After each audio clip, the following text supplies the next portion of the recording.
If you need something to watch while Netflix completes Bridgerton Season 4, Apple TV+'s romantic period drama, The Buccaneers, may be exactly what you're looking for. It's hard to deny that Bridgerton reignited the world's love of period romance.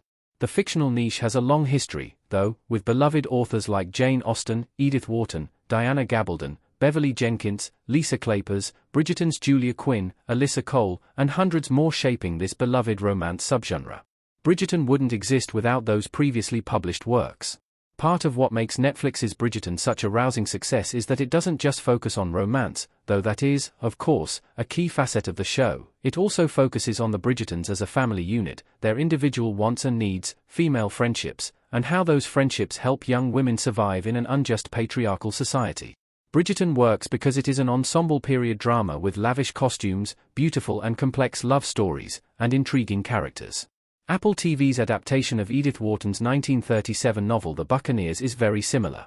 The Buccaneers is a great period drama with similarities to Bridgerton. While Bridgerton is a Regency period drama, set between the late 18th century and the early 19th century, The Buccaneers' tale begins a few decades later, in the 1870s, during the Gilded Age. This means that the wealth, clothing, politics, and social expectations endured by the women of each show are relatively different.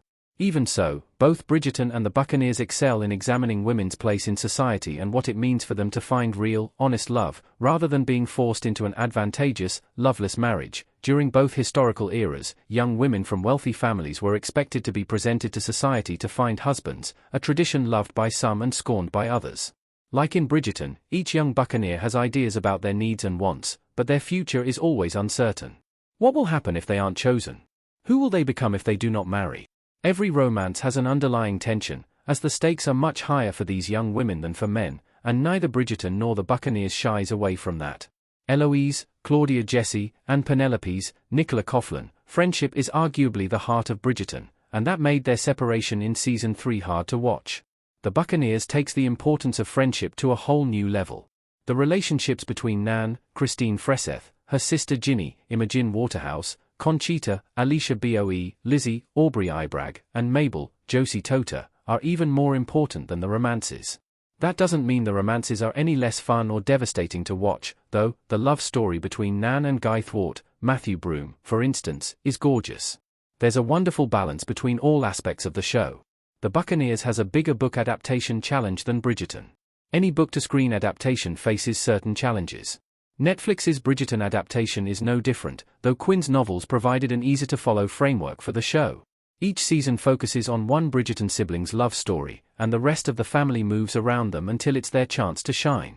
While Shonda Rhimes' show has taken some liberties with the original storytelling, the romances have largely adhered to those written by Quinn.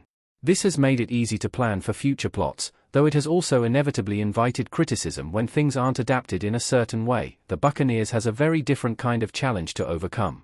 While the show is based on a book, too, The Buccaneers was Edith Wharton's final novel, the one she never got to finish writing before her death. It was published posthumously along with the author's original outline, and decades later, Marion Mainwaring finished the story. The Buccaneers doesn't follow Mainwaring's version, though. Instead, it's modernized and built on Wharton's original unfinished manuscript, giving the creators more leeway to play with the characters and the narrative while also having to produce something that respects Wharton's original vision. Bridgerton has just been renewed for seasons 5 and 6. The Buccaneers might not last that long, given the limits of the source material. That said, the show has been genuinely successful so far.